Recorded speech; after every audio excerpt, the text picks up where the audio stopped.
আপুনি জানেনে যে 10 পাছ কৰিলেও এটা গভৰ্ণমেণ্ট চাকৰিত আপোনালোকে এপ্লাই কৰিব পাৰে? আজি আমি ভিডিঅ'টোত তেনেকুৱা এটা 10 পাছ কৰা চাকৰিত কেনেদৰে আপোনালোকে আবেদন কৰিব সেই সম্পৰ্কে আলোচনা কৰিম। কোনটো ডিপাৰ্টমেণ্টৰ পৰা ইয়াত পোষ্ট আহিছে এইটো আপোনালোকে ভাবিব নালাগে যে অকল ইয়াত 10 পাছ কৰা সকলৰ বাবে পদ থাকিব, তেনে নহয়।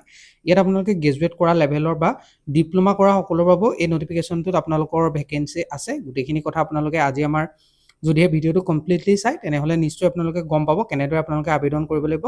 খালি মই গোটেইখিনি আপোনালোকে ভিডিঅ'টো কমপ্লিট চালেহে গম পাব। যদি স্কিপ কৰি চাই তেতিয়াহ'লে গম নাপাব। ব'লক দেৰি নকৰি আজি আমি ভিডিঅ'টো আৰম্ভ কৰোঁ। আজিৰ যিটো নটিফিকেশ্যন আহিছে তাত আপোনালোকৰ 6565 অৰ্থাৎ 6565টা পোষ্টৰ বাবে তেওঁলোকে ভেকেঞ্চি মুকলি কৰিছে, য'ত আপোনালোকে আবেদন 30 জুনৰ পৰা আৰম্ভ হ'ব আৰু লাষ্ট ডেট আপোনালোকে 29 জুলাইলৈ আপোনালোকে এই পোষ্টকেইটাৰ বাবে আবেদন কৰি থাকিব পাৰিব।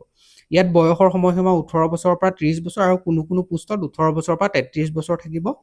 আৰু ইয়াত আপোনালোকৰ টেকনিচিয়ান, নন টেকনিচিয়ান দুইটাৰ বাবে পোষ্ট থাকিব। আপোনালোকে আজি আমাৰ ভিডিঅ'টো শেষলৈকে চাব, যিটো আহিছে ৰেলৱে ৰিক্ৰুটমেণ্ট বৰ্ডৰ ফালৰ পৰা। আৰু ইয়াত টোটেল মিনিষ্ট্ৰী অফ ৰেলৱেৰ ফালৰ পৰা এইটো নটিফিকেশ্যন মুকলি কৰিছে। এইটো এটা গভৰ্ণমেণ্ট নটিফিকেশ্যন হয়, য'ত আপোনালোকৰ 6565টা ভেকেঞ্চি আছে আৰু টেকনিকেল গ্ৰেড 1 ছিগনেলৰ কাৰণে 323টা পোষ্ট থাকিব। টেকনিকেল গ্ৰেড 3 6 to 4 2টা পোষ্ট থাকিব। লগত আপোনালোকৰ পে স্কেলটো হ'ব লেভেল 5 ছিগনেল 1 ছিগনেলৰ কাৰণে আপোনালোকৰ 29,200 আপোনালোকৰ পে স্কেল থাকিব বেচিক পে, আৰু টেকনিকেল গ্ৰেড 3ৰ বাবে 19,900 টকা থাকিব। চবতকৈ ইয়াত ইম্পৰ্টেণ্ট কথাটো হৈ গ'ল যে এই পোষ্টকেইটাত আপোনালোকে মিনিমাম কোৱালিফিকেশ্যন যিসকলে 10 পাছ কৰিছে তেওঁলোকে আবেদন কৰিব পাৰিব। মই বাকীখিনি কৈ আছোঁ কেনেদৰে আপোনালোকে আবেদন কৰিব। আৰু কেণ্ডিডেটসকলৰ গ্ৰেড 1ৰ যিটো পোষ্ট হয় ছিগনেলৰ কাৰণে, তাত আপোনালোকৰ 18 বছৰ বা 33 বছৰৰ ভিতৰৰ কেণ্ডিডেটসকলে আবেদন কৰিব পাৰিব আৰু তেওঁলোকৰ বয়স কেলকুলেট কৰিব 1 জুলাই 2024লৈকে। আৰু যিসকল টেকনিচিয়ান গ্ৰেড 3ৰ পোষ্ট থাকিব তাত 18 বা 33 বছৰৰ ভিতৰৰ কেণ্ডিডেটসকলে আবেদন কৰিব পাৰিব। তেওঁলোকৰো এজ কেলকুলেট কৰিব 1 জুলাই 2024লৈকে। এজ ৰিলেক্সেশ্যনৰ সুবিধা লাভ কৰিব। OBC এনচিলে 3 বছৰ, ST SC 5 বছৰ, PWD আনৰিজাৰ্ভ EWS সকলে 10 বছৰ আপোনালোকে পাব। PWD OBC এনচিল সকলে 13 বছৰ এজ ৰিলেক্সেশ্যন পাব। PWD ST SC সকলে 15 বছৰ আপোনালোকে এজ ৰিলেক্সেশ্যনৰ সুবিধা লাভ কৰিব। এতিয়া আপোনালোকৰ ওচৰলৈ আনিছোঁ মেইন যিটো টপিক, সেইটো হৈ গৈছে আপোনালোকৰ এডুকেশ্যন কোৱালিফিকেশ্যনটো, অৰ্থাৎ টেকনিচিয়ান গ্ৰেড 1 ছিগনেল পোষ্টটোৰ বাবে আপোনালোকে কোনসকলে আবেদন কৰিব পাৰিব। আপোনালোকে ভালদৰে চাই যাব, ইয়াত বহুতখিনি কথা কৈছে তেওঁলোকে, গোটেইকেইটা ইম্পৰ্টেণ্ট হয়। Bachelor of science in physics, electronics, computer science, information technology, instrumentation from recognise university, BSc কৰাসকলে আবেদন কৰিব পাৰিব। লগতে এইটোও কৈছে যে যদিহে আপোনালোকে 3 বছৰীয়া ডিপ্ল'মা ইন ইঞ্জিনিয়াৰিং কৰিছে তেতিয়াও আপোনালোকে আবেদন কৰিব পাৰিব। অৰ্থাৎ যিসকলে পলিটেকনিক পাছ কৰিছে 3 ইয়াৰ্ছ ডিপ্ল'মা তেওঁলোকে আবেদন কৰিব পাৰে। যিসকলে আপোনালোকে ইঞ্জিনিয়াৰিং ডিগ্ৰী কৰিছে বা বেচিক ষ্ট্ৰীম যিসকলৰ আছে তেওঁলোকে আবেদন কৰিব পাৰে।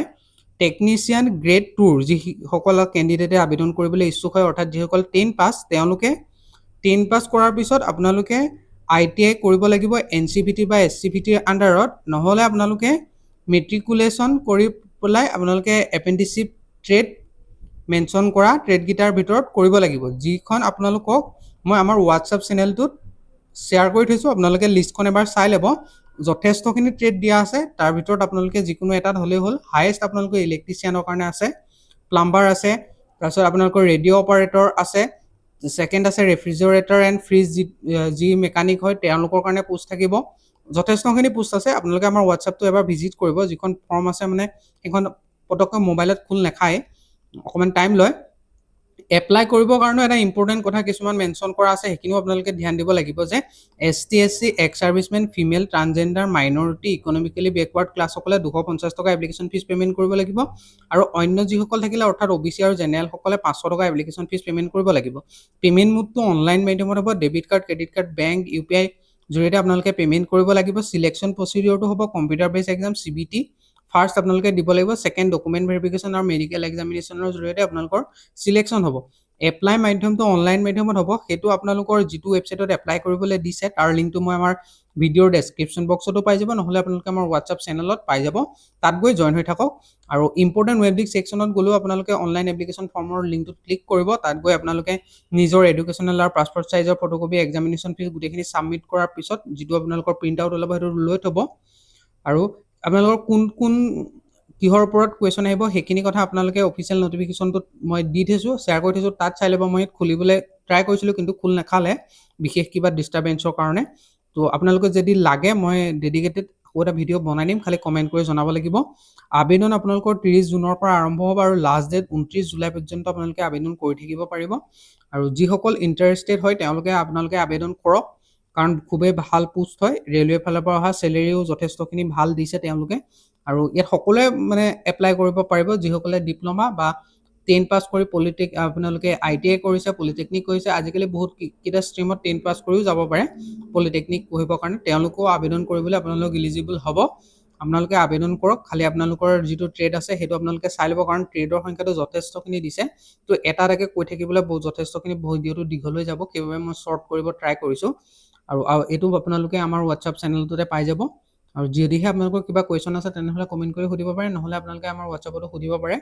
আৰু আজিলৈ ইমানেই। আৰু আপোনালোকে যিসকলে নতুনকৈ আহিছে তেনেহ'লে তেওঁলোকে ছাবস্ক্ৰাইব কৰি ৰাখিব, যাতে এনেকুৱা ধৰণৰ ভিডিঅ'সমূহ পাই থাকে। ধন্যবাদ।